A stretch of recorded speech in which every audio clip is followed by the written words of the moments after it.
Hi, and welcome to my channel. Today is Veterans Day, a special day where we take the time to celebrate all the wonderful men and women who have served our country. And here with me today is my grandpa, who has kindly agreed to answer a few questions. Hey, folks.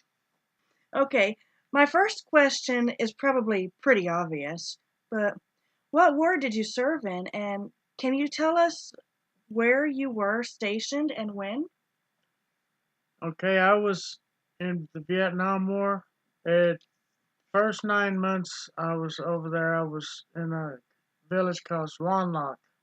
Then we moved out of Swan Lock to a compound between Long Binh, Benoit area. I was in Vietnam from January 5th, 1968 till August 5th, 1969.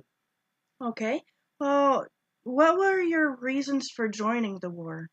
I had joined because I wanted to get the GI Bill of Rights in order to get schooling and all to try to get into a career. And I did my time, got out. That's what I did. All right. If you don't mind sharing, I know a lot of people don't like sharing this, but what was some of the worst experiences or the worst part of being a part of the war? I was in a pretty secure area for 18 months. I never had to fight, but still we had plenty come right up to the compound. And you'd be sound asleep and a mortar go off. You're going to wake up. That, but really, the worst thing I had closest I came to any real harm was I was a medic and I was making a medical supply run. One of our tanks pulled across the road in front of us, and I saw anti-tank mine that they pulled out of the road. That would have not been good.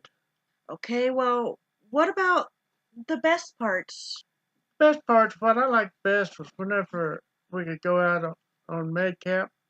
So I was a medic, and medcap we went out to the village to treat the people that was injured and sick and all.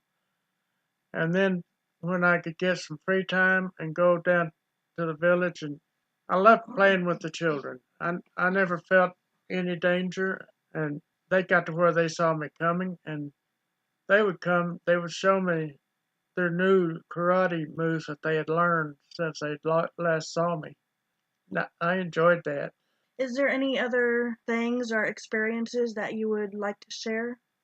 Well, thing is, the people over there, the conditions they had to live in, the poverty and the waters and stuff like that.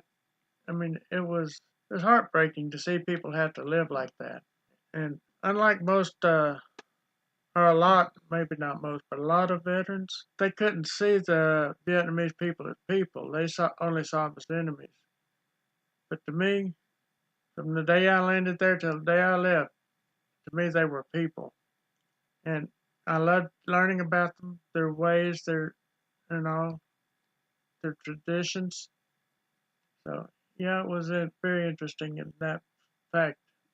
Okay, I know that during that time of war, the Vietnam War, when the soldiers came home, they were not warmly welcomed. They were very heavily disrespected and had a lot of hard time settling back into normal society. What were some of the complications that you came across? Well, when I came back, one of my biggest problems was when I had a job and I was working it, and they found out I was a Vietnam veteran. All of a sudden, they couldn't carry me anymore. They fired me because I was a Vietnam veteran. They were afraid that all veterans would flip out and go what we classify as postal now on them, but they didn't. They didn't look at veterans as an individual.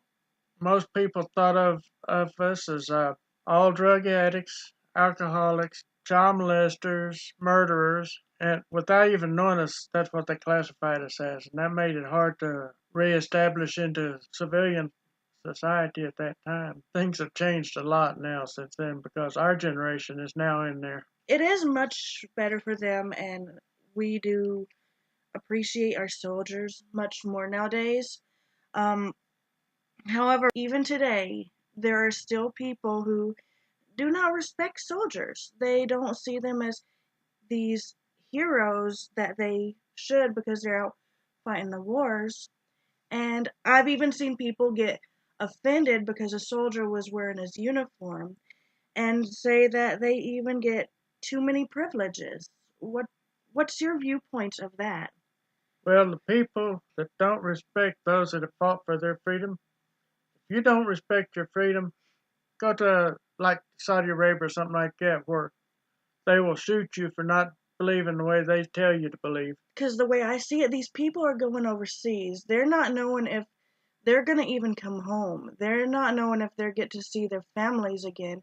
And some of them even have children or even unborn children. And every day they deal with bullets and missiles flying overhead. That's true. In fact, I knew a fellow that went over there the day before I did. He was a good friend of mine. He was there 9 months, and he was trapped. His squad was trapped in an ambush. Him and another medic working beside him was credited with getting everybody but themselves out alive. This fellow, I knew he was that kind of man, though. This is very touchy every time I think of this because I really respected him. You know, people back here who condemn them, I have one thing to say: walk a mile in the shoes of a soldier, see what it's like. Do you have any advice or knowledge that you might be able to give to those who are actually considering joining and serving our country? Yes, don't forget to take God with you because you will need His protection. Without His protection, you'll never make it. They say quite often there's no such thing as an atheist on the battlefield. Once you're there, you will understand that statement. Well, for my final question, really, is what would you say to those who are either currently serving or who have already served? Okay, who are currently serving, may God's hand be on you. To those that have served, thank you. Freedom that you have worked for is great. This country don't understand what true freedom is because we've known it all the time and we take it for granted. But freedom is not cheap. And you who are on the front lines of our freedom battle, I honor you. Well, thank you so much for taking the time to be a part of my video. I really do appreciate it, and it means a lot, not just to me, but to many other people who you're speaking for. Well, I thank you for the privilege. All right. And thanks to all my viewers as well. If you liked this video, then go ahead and hit that like button and possibly even subscribe. Thanks for watching. Bye for now.